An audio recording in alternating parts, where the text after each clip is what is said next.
Yani Azer Baba gibi sen de mi gidiyorsun? Yani artık benim değil misin? Yani artık benim olmayacak mısın? Ulan bak şimdi ağlarım ha. Biri tez kapatsın gözlerimi bu bozuk manasını ya. Ama sen de haklısın.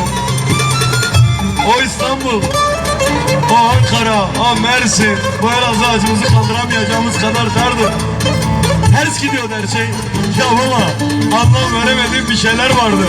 Ulan altımızda çuğ yoktu be. Üstümüzde dam bakıyordu.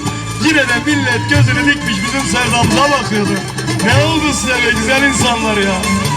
Ama kim ne derse desin, kim ne yaparsa yapsın, İnadına değil mi ulan?